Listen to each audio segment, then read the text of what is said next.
Yeah, instead she's going to do something that only benefits Asians. Which is exactly what the black media told you was going to happen when Kamala gets in there. Expect to see that there's going to be listed specifically things that are going to be done specifically for Asian Americans and people who are not even citizens for that matter. And here it is. Oh, Biden has no problem putting together an executive order. Here's our little memorandum. We're going to make it very clear you're going to leave these Asians alone. What about black people, though? They're on their own. Yeah, so much for I'm not going to do something that's only going to benefit black people. Notice the wording that this duplicitous little snake in the grass used. She didn't say I can't. She said I won't.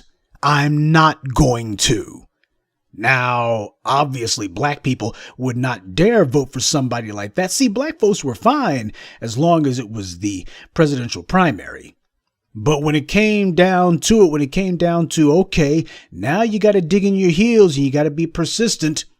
You can't go getting cold feet now. It's time to make it very clear. If our interests are not going to be stood up for, then you don't get to get in that White House. What happened? You had enough of us, not all, but enough black folks who decided that they were going to tell themselves lies. And the white media is always good for that. Always good for helping black people to make the wrong decisions. See, white supremacy is quite sophisticated, regardless of some idiots who try to claim no, it's not. It is very sophisticated. You do not keep the world in an iron grip for half a millennium, and the very fools who are trying to claim that white supremacy is not supreme and white supremacy is not sophisticated, these are the ones I look at and go, well, please tell me where you've overthrown or defeated or even pushed back white supremacy. I'll wait. You don't have a system that holds the world in a death's grip for half a millennium without sophistication. You have to be able to turn your oppressed peoples into collaborators in their own oppression. No system of oppression can endure for the long haul unless you get the oppressed to stop fighting. And first thing you do is you try to tell them, well, you got a dog in this fight. Or at the very least, you try to tell them you better participate to some degree or another because it'll be bad for you if you don't. And so black folks decided that because the white media had told them you can get to join in the fun of hating the orange man. Well, Donald Trump is no better and no worse than Joe Biden. The problem a lot of black folks had with Trump is he's an honest racist. He's an honest bigot. He told you he wasn't going to do nothing for you. He said it right to you. He said exactly what he thinks of black folks in no unvarnished terms.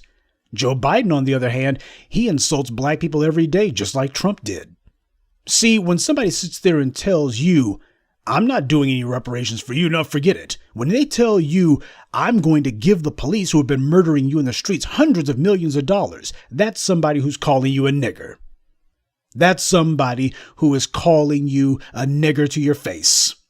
When they sit there and bark at you like a little dog and tell you that I'm not doing anything because I don't think it's constitutional, that's somebody who is cursing you out. That's as bad as anything Trump did.